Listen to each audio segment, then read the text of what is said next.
Welcome to the LSU Sports Insider, brought to you by the journalists at The Advocate, NOLA.com, and Times-Picayune. Perryn Keys here, hanging out with Wilson Alexander. Hello, friends. Who I see wore green in memory of the dearly departed Scott Rabelais. Who sounds like he's gone to another realm. He might something. as well have gone to heaven, as far as he's That's concerned. true. It is called Amen Corner. So. Yeah. Anyway, Rav, of course, is live at the Masters. He couldn't be happier, I'm sure. We all couldn't be more jealous. But that's okay. We've got plenty on our plate here. We've got the LSU spring game that we need to discuss and break down before the Tigers suit up for their little dress rehearsal here at 1 p.m. Saturday in Tiger Stadium. So, Wilson, let's, first of all, how are things going? How are you doing? You survived the storm yesterday. Oh, yes. And I hope everybody else did, too, Absolutely. as well. I know so many people sustained damage to their homes in different parts of South Louisiana. So thinking about all those people, a good friend of ours, her parents' home, sustained some pretty bad damage over in Slidell. So really thinking about them. It's not good. We were okay where we are, and just wrapping up spring football and looking forward to seeing a little bit more on Saturday. Hopefully we can actually learn something. We will get a peek. We won't get the full view, of course, but we will get a peek. So we will get into it here. First, of course, a little bit of business. If you're tuning in or if you're listening, you know that the Advocate's always been the number one destination for LSU football, certainly, but all things LSU sports. So please, if you haven't subscribed already, whether that's in print or digital, please do subscribe. You go to theadvocate.com/subscribe to join us. If you're a big LSU fan, which obviously you are, if you're tuning in here, you know that there's always something going on, especially in the spring. And so to keep up to date with all these teams and their various pursuits, baseball team trying to turn it around, softball team cruising right along, and, of course, gymnastics here about a week from now, gearing up for what they hope is their first national championship. Keep your arms all around this stuff and stay up to date by getting the latest headlines delivered to your inbox with our LSU newsletter.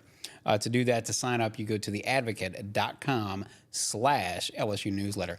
We are here every Monday and Thursday on the LSU Sports Insider on all our social platforms, but of course, specifically our YouTube channel, LSU Tigers on NOLA.com. If you search for LSU Tigers on NOLA.com on YouTube, you should be able to find it. You can pull it up. You can subscribe. That way you can catch us live on Mondays and Thursdays. If you don't catch us live, you can catch us after the fact anytime. And if you prefer some other way, you can find us on Apple Podcasts, Spotify, wherever other finer podcasts are found. Just search for LSU Sports Insider. And give us a 5-star rating if you would, please. That'll help us find some other fine folks like yourself. Anyway, so let's get into it, Wilson. Excuse me. 1 p.m.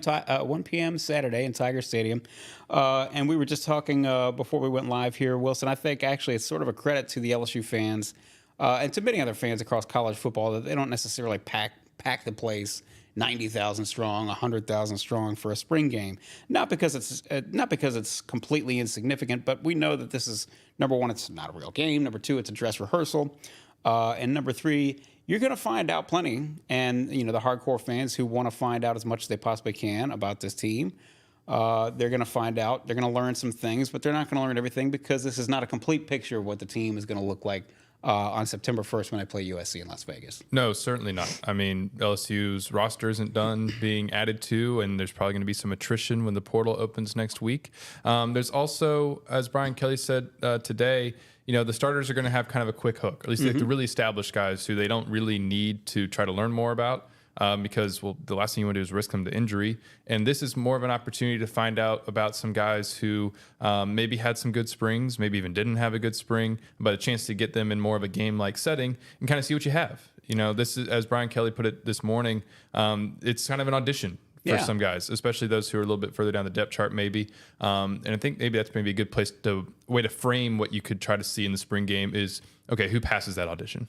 Which makes a lot of sense because, as we all know, having been sports fans growing up, sometimes you have players who are just kind of so-so in practice, and then all of a sudden the lights come on and they come on. So that's certainly a possibility. First things first, listen, let's not bury the lead. We will get to Harold Perkins, but to not bury the lead, which is, hey, this is Garrett Nussmeier's first real chance, aside from the bowl game, obviously the big win over Wisconsin. It's his first chance really at the controls, being the guy with nobody else around. Career stats, just very quickly, 58.9% completion rate, 1,720 yards, 11 touchdowns, 7 interceptions. Wilson, you have said several times during spring practice that he's really sort of taken command. And so, again, this is going to be, another peek at what he's able to do. What do you hope to see from him? What should fans expect to see from him in Tiger Stadium? I think that you would hope to see from him just control of the offense, confidence, no turnovers, good decision making. That's what you would really hope to see. Took me a second to kind of get there, but that's what you want to see out of Garrett in this game on Saturday. Last year Jayden Daniels went, I think, 10 of 11 in the spring game, and it wasn't necessarily flashy, but he was incredibly efficient. You'd probably like to see something like that. Will Garrett make some big throws downfield? Maybe here or there. Maybe he'll make a couple. But we already know that about Garrett. Right. The big thing is just good decision making. Don't make any sort of throws that leave people scratching your head, because that's the thing that they keep working on with Garrett. As long as he has his footwork correctly and mechanically, he's usually in really good shape. And so that's been the big emphasis with him as he goes into this first offseason as the starter is, making those good decisions on the field, not sort of taking too many risks, making kind of the appropriate number of risks at the right time when it's available to him. And so I think that's what you would want to see out of him on Saturday. They actually, as we're talking about like guys who audition, like the thing is like he might not play a ton. I'm sure that the first team offense will get some playing time in there, get a few series and all that. But like you might end up seeing a lot more of Rickie Collins and AJ Swann as they battle for the backup spot. Mm-hmm. Wow. Well, what do you think we should see from those two guys? Since you bring that one's going to be fascinating because they've really been going back and forth this entire spring in terms of like who's running with the twos. Like I don't know if the reps necessarily have been completely equal 50-50 because we're not at every practice able to count those sorts of things. But when we are out there, it's kind of going back and forth day after day in terms of who's getting the majority of the reps with that backup offense. AJ Swann's a guy who comes in. He's, as Joe Sloan said, he's got a quick release. And when he's comfortable in the offense, you can tell that he has played and started 12 games at Vanderbilt. There's a reason LSU brought him in as a transfer to give them some insurance, a little bit more established insurance behind Garrett.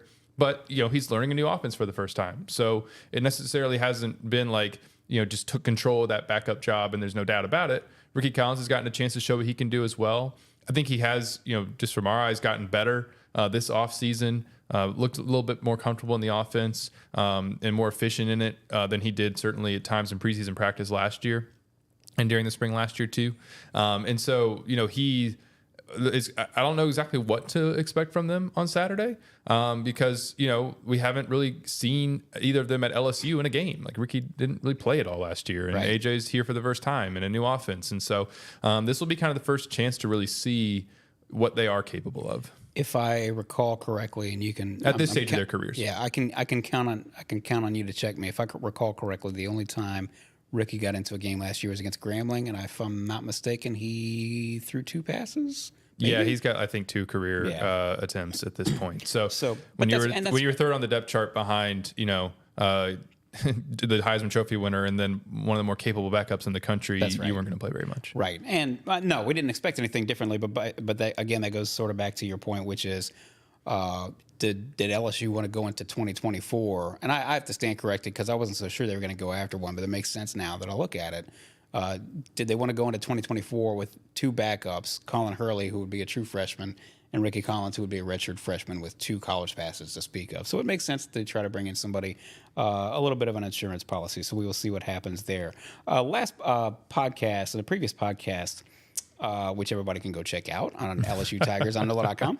Nice little shameless plug. Yeah. We did make mention of the ground game about how it's going to look different in part because, well, hey, you've got a different quarterback who you can't necessarily, you certainly can't trust and don't want to trust to run for 1,100 yards, but also, the strength of your offensive line really being veteran and dependable. And so you're probably going to see a little bit more of a traditional ground game. What we didn't get into really were the running backs themselves. Last year, not counting Jayden Daniels' rushing yards, LSU rushed 281 times, 1,516 yards, which really kind of surprised me. It was a 5.4 yard average. The running back scored 22 TDs, and that doesn't count like Malik Neighbors and Harold Perkins running for 1 yard touchdown in the bowl game, stuff like that. But that's a lot. But now all of a sudden you look up and you're like, wait a minute, where are all the running backs? Wilson, can you just sort of break that down for us? It's sparse out there right now.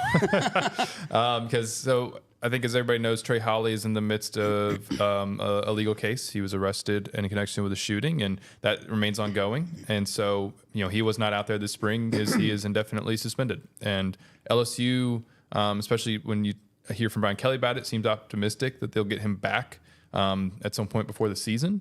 But that legal process has to play out. He is still facing one felony count of what is essentially illegal discharge of a weapon. So that all needs to continue to go through the court system.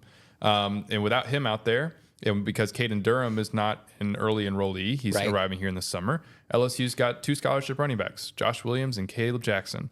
And it's a lot of walk-ons out there helping sort of spell them and take some of the carries, so that, because LSU was really trying to be careful this spring about managing their workload so that they're available and fresh come the actual season. And so that's something else that's going to be interesting is, how much run do those guys get on Saturday? I wouldn't be surprised if we end up seeing a good bit of some of those walk-on running backs, guys like Malachi Lane, who was basically their number 3 running back this spring, who if LSU doesn't end up pursuing a transfer portal and running back here in a few weeks, then that's somebody who you could end up looking at on the roster as like, okay, that's probably your 5th guy. If they do get Holly back, then maybe here, like in the 4th quarter of a game against, like, they play Nichols week 2. If you're blowing out Nichols like you should, then maybe you bring him in to make sure that you kind of spell everybody else. So he'll probably get some playing time here. It's then they had to really manage everyone's workload, like I said.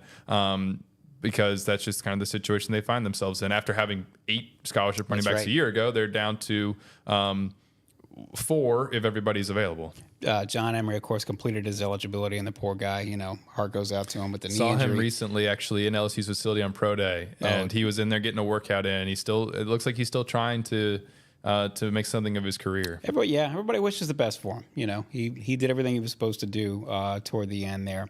And of course, they lost Logan Diggs to the transfer portal. He wound up at Ole Miss, correct? Yes. Yeah, Ole Miss. So all of a sudden, you've got yourself a little bit of a conundrum at the tailback position, at least before the fall arrives. One of the things that we did not bring up at the previous podcast, but we have talked about this spring, was LSU's use of its tight ends, and that might be something that the fans get to take a sneak peek at. Of course, Trey'Dez Green won't be there. But LSU does have, look, this is no secret. We've talked about this ad nauseum. Brian Kelly and previously Mike Denbrock, but anybody who's going to be, coaching underneath Brian Kelly is likely to be trying to make the most out of the tight end position. Excuse me. So you're talking about right now Mason Taylor, Mac Markway, Kamarion Pimpton, and just what might we see starting with 12 personnel and the more frequent use of it. Yeah, we'll see exactly, how much 12 personnel LSU uses. It's probably going to be something that comes out more when they want that extra run blocker.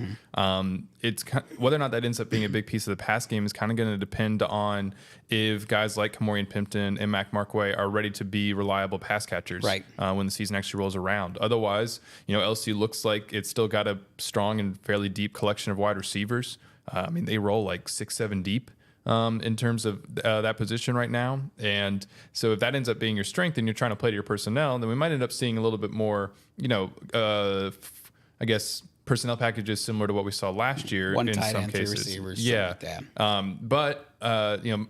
They still certainly are going to, I think, have the tight ends more involved in the passing game either way, and especially Mason Taylor, who Joe Sloan described as one of the best tight ends in the country and said we want to utilize him that way. He's had a strong spring.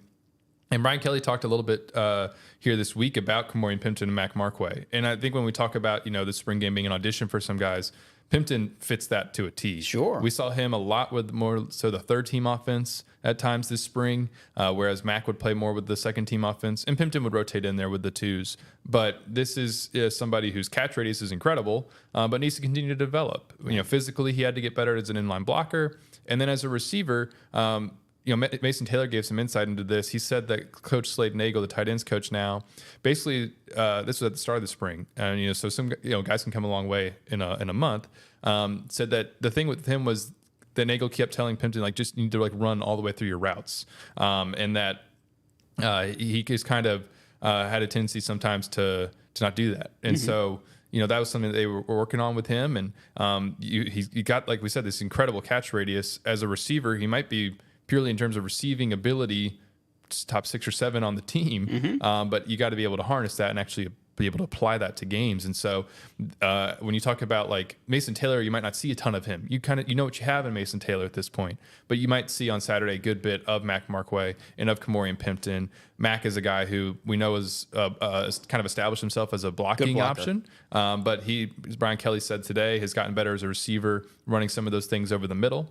And so if LSU is going to be able to use 12 personnel, a lot of it's going to depend on those two in particular because they've been in the program for a year, whereas Curtis Green, when he comes in, won't have been developing and being able to handle it. And so we'll get a better sense of that to some degree anyway on Saturday. Pimpton, of course, both of them, Markway and Pimpton, but both of them certainly almost from the day they got here, they were part of the all-airport team. They looked the part. It's just a matter of, just as you say, growing a little bit maybe. And, as we've seen many occasions, whether it's tight ends or wide receivers, usually get better. The longer they stay around, they get better as route runners. So it won't be surprising. Hopefully for LSU's sake, that's what you see out of Macway and Pimpton.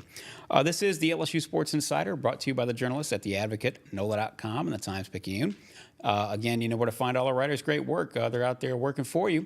So support your local journalist. Subscribe to theadvocate.com if you have not, subscribe to theadvocate.com or in print if you have not already.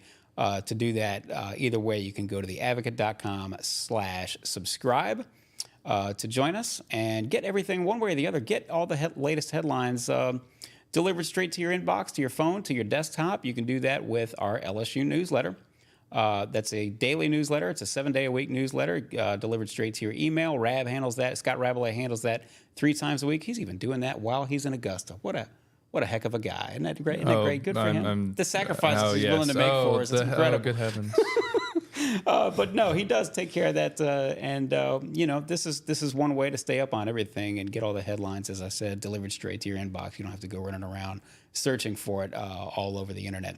And it's The Advocate, so you know it's good. So anyhow, sign up for the LSU newsletter. Go to theadvocate.com/LSU newsletter. We are here every Monday and Thursday on the LSU Sports Insider. We're here live on all our social channels, specifically the YouTube channel, LSU Tigers on NOLA.com. If you search for LSU Tigers on NOLA.com on YouTube, you can find that channel. You can subscribe. That way you can find us and make sure you catch us live every time. But if you don't catch us live, you can catch us on that same YouTube channel after the fact. And if you prefer to get your podcasts the traditional way, you can get them on Apple Podcasts, Spotify, wherever other finer podcasts are found. Just search for LSU Sports Insider. So let's talk a little bit about the defense. First and foremost, I didn't have this on sort of the rundown, but I know you just got done speaking with Brian Kelly today, and he did make mention. We don't want to get ahead of ourselves because the spring game hasn't happened yet. We'll discuss this, after the spring is all set and settled. But he did discuss defensive tackles, specifically the notion that LSU, rest assured, is still in the market for a defensive tackle after the portal opens in the spring. They absolutely are. Yeah, the question for him was, are there any other positions in defensive tackle that you think you're going to pursue? Mm-hmm. And he said he doesn't see a need for it. That's the main focus. Is when you look at this roster, that makes sense. Could LSU use another running back? Might they go after a running back? You can make the argument for it, especially because, like we mentioned with Trey's Holly situation, and if you sustain an injury there, then you start getting really thin. But cornerback, could you use somebody if someone popped in the portal? A lockdown could type you add guy? to that? Yeah. What's that? A lockdown type guy? Yeah. Would that help you? Certainly. But if everything were to stay the same in terms of what's available on the market and who you have on your roster, because there will be some attrition from this roster, it's going to happen. Then defensive tackle is still just that one position that LSU is really in a bind at, and so. That's going to be the priority for them. We've heard good things from Brian Kelly about Jacoby and Guillory as a run blocker. Excuse me, not a run blocker, a run defender. Yeah, thank you. But they need to. He said it himself on Saturday that they're still looking for that second guy and the depth behind him. Mm-hmm. And so that is going to be a position that LSU continues to add to. They've already added Gio Pius from Wisconsin. I think they'll probably go for at least 2 more. But we'll talk about that more on Monday, right before that transfer portal opens up on the 16th. Yes, we shall. Elsewhere, we discussed the secondary, of course. Corner is a position with a lot of guys. We don't know which guys that they will ultimately rely on, or we don't know well, more specifically, we don't know what the starting lineup's going to look like on September 1st, and we're not going to know coming out of the spring game either. But the safeties, we know we feel pretty good that we know first and foremost that Major Burns, they really want him to be the star, as I say, box safety, or however you want to put it. But this is also going to be the fans, for most of them, their first look at Dashawn McBryde, the true freshman from Denham Springs, and Jardin Gilbert, the Louisiana native who transferred in from Texas A&M. Just sort of reset where everybody stands and what they might expect from these two newcomers. Well, Dashawn is, been able to put himself on the backup defense here, running with the twos a lot, especially the last couple of weeks, and he stands out physically. We talked about him, I think, a little bit on the last podcast as well, as a guy who looks like he could push for some early playing time here.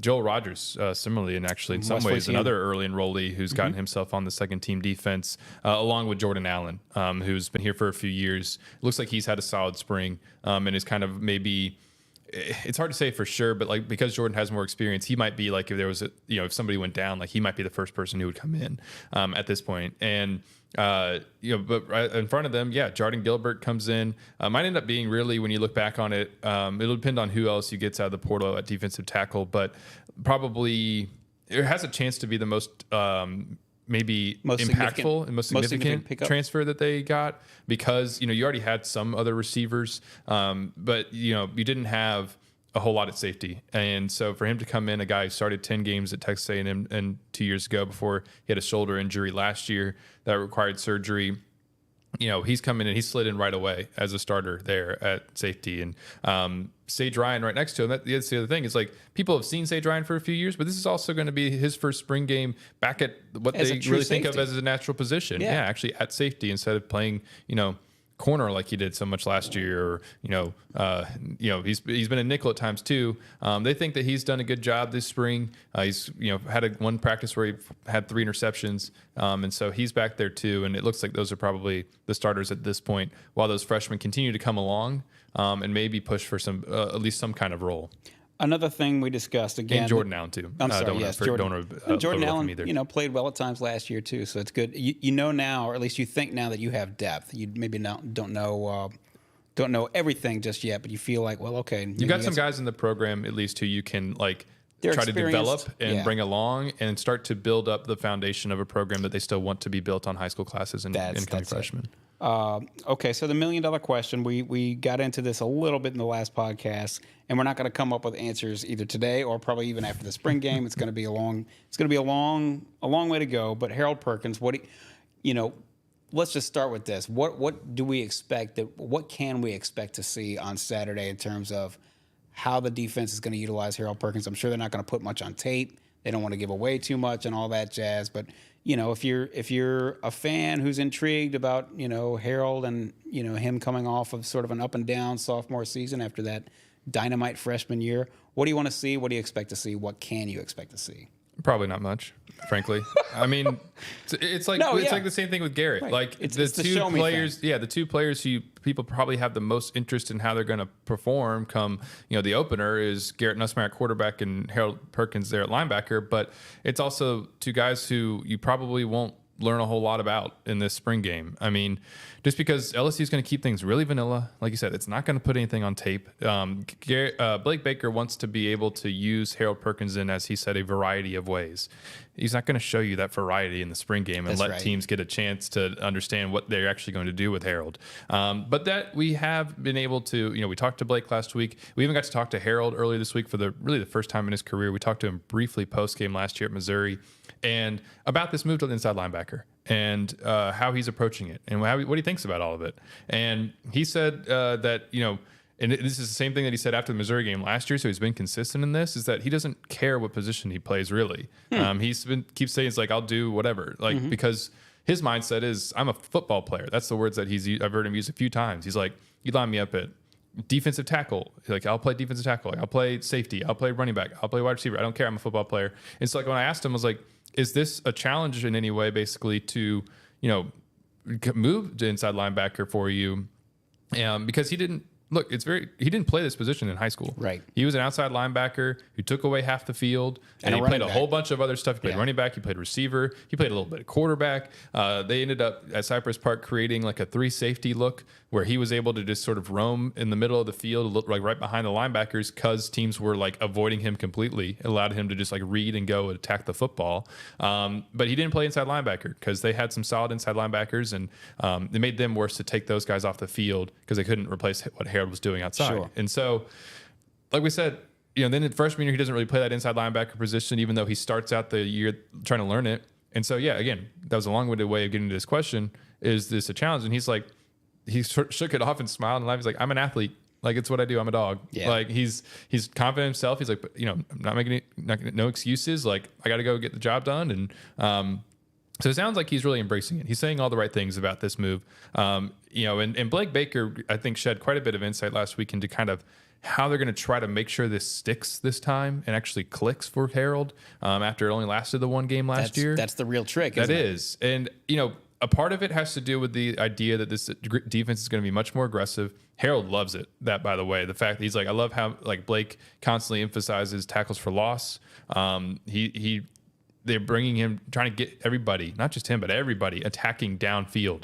Because as we'll get into throughout the offseason, Blake Baker's defensive philosophy can be summed up in this. The number one goal is havoc. Mm-hmm. And Harold maybe will be able to really benefit from that. We've already seen him used on some third down packages where he is rushing the passer and coming off the edge. And that's something that Blake kind of was getting into, was that, they'll have him at inside linebacker. And this spring, they've been teaching him inside linebacker, wanting to make sure that he understands that position and can really get better at that spot, because that's kind of the foundation on which everything else can be built upon. And so, if you're you can't, to effectively bring him off the edge and use him in a variety of ways, teams need to think that he's going to be an inside linebacker and can handle playing inside linebacker, which he couldn't do last year. Be effective at that position, and then you start bringing him from other places, and then that's where you get to the point where it's like, wait, where is Harold Perkins coming from? Right. And then you have, an advantage there defensively. Like a Lawrence Taylor. He's not Lawrence Taylor, okay? Yeah. That was the greatest defensive player of all time, but use him in a similar way where you have to, the first thing the offense does when they break the huddle is go figure out where that guy is, and then try to adjust to it. Exactly. Now that was what LSU thought was going to happen last year. That's right. That's what Brian Kelly talked about a lot last offseason, and it didn't come to fruition. And so there's some understandable and reasonable skepticism publicly about this, and we're not going to really be able to. I think that skepticism will continue all the way until we actually see him play against USC, and even maybe a couple games after that, to see if it sticks and if this is really going to be effective, because of the way it went last year. But it sounds like that's kind of the plan that they have to try to make sure that it works. Blake has said a few other things on top of that. He noticed that Harold just needed to be able to play more with more of instincts. Because Harold's at his best when he's just seeing ball, getting ball. Yep. And linebacker play in general, they both said, is best when when you're not reacting. LSU was reacting so much last year. And so they want to be able to foster that through just more reps, and also simplifying everything. Blake's defense at its heart is something that gives offenses different looks, tries to make things complicated on offenses, but then simple for its own players. And so he had a really interesting quote here. Where he was like, if you make things simple for your players and put them in positions that they can handle, they will succeed. Of course. He's like, you're a bad coach if you know that they can't do something and try to make them do it anyway. And so that's he believes that Harold can do this, and they're going to continue down this path. Big year coming up for Harold Perkins, obviously, because he'd like one day to make it to the NFL, and this is one more thing. This is his draft year. He's got to get it done. Yep. Elsewhere, again, speaking about things that we're not going to see a full picture of coming out of a spring game, certainly on special teams, as you know, special teams usually aren't live. I mean, the punter the kickoff guy will kick it off, but there's not going to be a return. They'll blow the whistle. Same with the punts. You're not going to have some poor punt return to get blown up, by a gunner coming down the field. But we do need to talk about special teams. It wasn't anything that we touched on in the previous couple of podcasts. This is something, again, that it's not a big deal until you realize you don't have somebody who's really good at it. Jay Bramblett obviously completed his eligibility this past year. He didn't have to do a whole lot last year because he was barely ever on the field because LSU never punted. But look, this is one of those, hey, come on, you guys are going to talk about the punter. Well, Yeah, we're going to talk about the punter because all of a sudden, if you look up and you have a punter who's, putting 28-yard kicks out there, then all of a sudden you've got a special teams problem and a field position problem. So what do we know? Peyton Todd is back. They've got a walk-on Badger Hargett. What do we know? Well, we know that Peyton Todd is at this moment, their starting punter, Right. and for the first time in his career, he's I guess a fourth-year guy at this point. Yes. And this is when we talk. I think, like, again, when the best way to frame this spring game is auditions for people. This is an audition for Peyton Todd. Being in the stadium in what is at least more of compared to practice, a game like atmosphere, you gotta go show you can punt, you can Right. pin people deep, you can get some hang time. When we saw him punting at practice, it was a little bit shaky. He's got a powerful leg, but the accuracy wasn't always there, and it wasn't always consistent. Is that something that LSU is going to have to address? He's got to be able to show that he can do that. If not him, then Badger's got to show he can do it. Aaron Burrell, who's their incoming, he's more of a kicker, but I think he does have some punter experience. Maybe he could be a factor, or again, Peyton could settle all of that and just show that he can be the punter. But it is something that he has to go and prove that he can do because it hasn't happened before. Right. Kicker, you feel like you're really in good shape. There's a lot of confidence in Damian Ramos. Right. Kelly said today he's had a strong spring. And then Nathan Dybert, their kickoff specialist, was out this spring with an apparent injury of some kind. But Ramos, they feel really good about as he continues to get older and play more. And then Slade Roy at long snapper, they feel good, as Kelly said, about like the operation at PAT and field goal. And then returner. Again, like you said, it's probably not gonna be like live. So like, are we really gonna get a sense of anything? That was the next thing. But like Zavion Thomas is, probably gonna be that guy, and it's gonna be fascinating to see because when Kelly was asked about him, Kelly really sort of didn't place an emphasis on really transforming the punt return game. Kind of sort of brushed it off a little bit in his answer at the start of the spring. But Zavion is a guy who averaged 12.6 yards per return over the last 2 years at Mississippi State. So you would think he can make a difference. That's I was going to, okay, he can. You're not going to see him take one and run it back, with bodies flying everywhere because that doesn't happen in a spring game or really that much in practice anymore. But yes, just as you said, we will be able to see if he can catch a punt cleanly, which he's certainly done the previous 2 years at Mississippi State, as you said, 29 punt returns, 365 yards, 12.6 yard average, and he did take one back for a touchdown. With that, I will just sort of bring up the last I got topic. a question for you. Yeah, go ahead. All right, so auditions. Yep. Who do you want to see audition? Oh, well, I'd like to see the wide receivers. I'd like to see this is, sort of going back to your, where the starters are. Of course, we haven't seen C.J. Daniels in an LSU uniform. We haven't seen Zavion Thomas in an LSU uniform. But I would like to see guys like Sheldon Sampson. How big of it, that's a good one. He's the one, he's certainly put up all the numbers you could ever hope to put up at Catholic High. He's got all the potential in the world. He redshirted because, frankly, they didn't need him on the field last year. But he also struggled here and there with drops in practice and things of that nature. So I wouldn't mind seeing what happens with him. I wouldn't mind seeing what's happened with the backup. You've got a deep.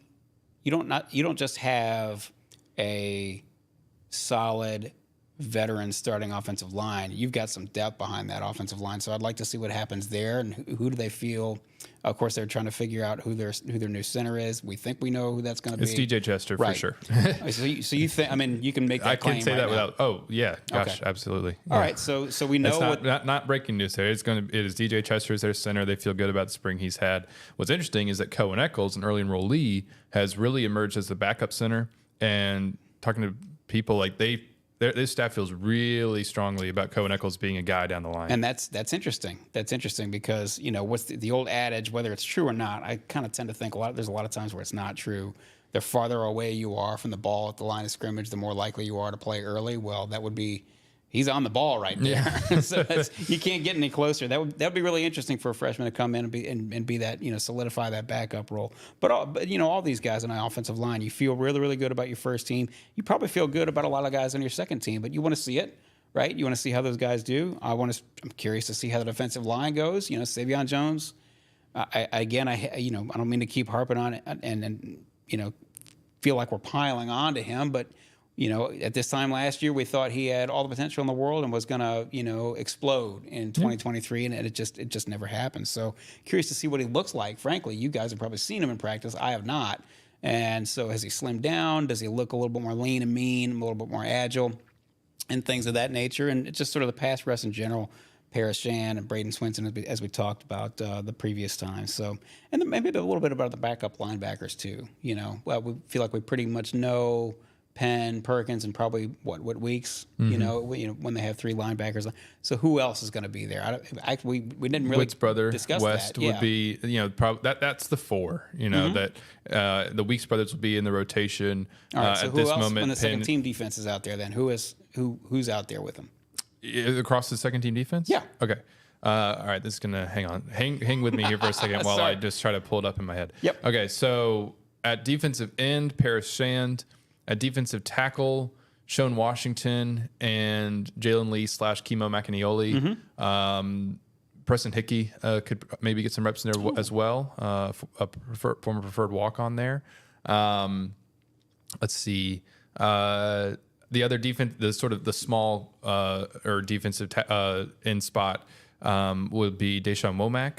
Okay. And then just yesterday, Jackson Howard informed the staff that he'll be entering the transfer portal, and so he would have been kind of one of those other options there. With him gone, Gabe Relaford, early enrollee, might get some rotation in there, but the Dashawn would be the main number two, and even get some probably rotation on the first team. And then let's see, at each corner spot.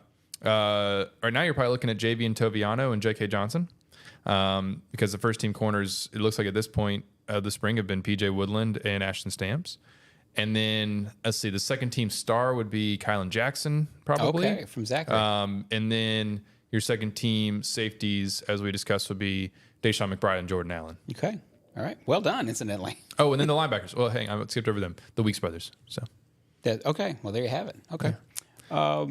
Yeah. That's what I was going to get to. Just sort of generally speaking, is when we discussed. Well, we didn't discuss. Okay, this is not going to be a full depiction of what we see on September 1st. We all know that. We understand that. It's not a fully formed offense, defense, or roster for that matter. What I'm reminded of, one of these things that you can glean from a spring game. Yes, you can see who's developing. It's a little bit. It can be a little bit deceptive because you never know. Maybe the defense is calling something wrong on purpose to see what happens, and then that turns a guy loose, and okay, what do we really gain out of that? But really, just sort of more to the point, we talked about this before the cameras went hot. Is sometimes it's what you don't see, and the best example of that was the 2018 would have been 18 spring game when, God bless them all, but Justin McMillan. Miles Brennan at that time had not, developed in the player that they thought he would be. And I guess, was that Lowell Narcisse? Must have been Lowell Narcisse. All three of them, they came out of the spring game. It's like, it appeared, well, it didn't appear to the coaching staff. We know by evidence, by what happened, the coaching staff said, geez, I don't know about these guys. We better figure out something else to do. And that led to Joe Burrow coming in. So it may be a situation where we find out, defensive tackle being a good example. We may find out more about what we don't see and what's alarming that they have to go sort of fix, either with the personnel they have on the roster right now or with, an incoming transfer or an incoming freshman. So those are some of the things I'll be looking for. Anything else that we need to hit before we wrapped up? No, it's ready for kickoff. You went all the way up and down the second team defense, so that was a pretty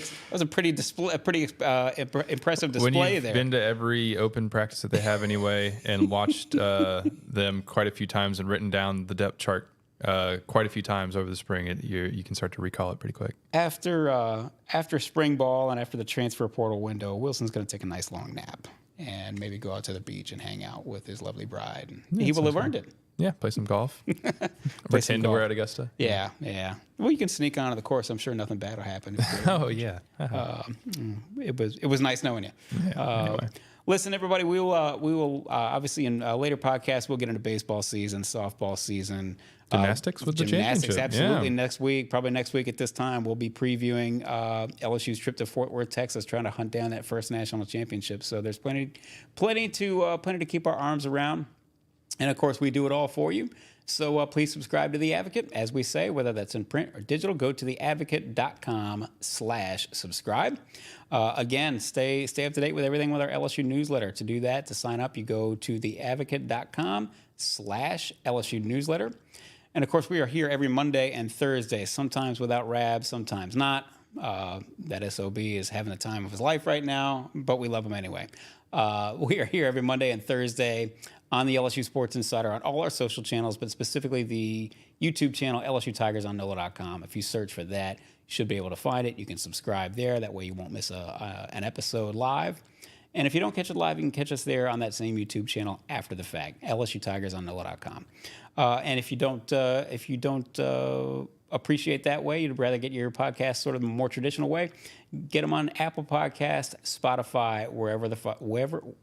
I cannot speak. I just lost my ability to speak here in the last 10 minutes. I keep stumbling over everything. You can find us on Apple Podcasts, Spotify, wherever other finer podcasts are found. That's the LSU Sports Insider. I will take a break, maybe take a drink of water, and try to figure out what happened here in the last 10 minutes. Why I can't speak suddenly. We'll get you back on Monday. Yeah, we'll be back on Monday. I will regroup. We'll have a better plan. We'll have a better execution. And we will discuss the LSU spring game, of course. For Wilson Alexander, for Amelia Cotton, who's giggling behind the glass at all my misfortune, I'm Perryn Keys. This has been the LSU Sports Insider.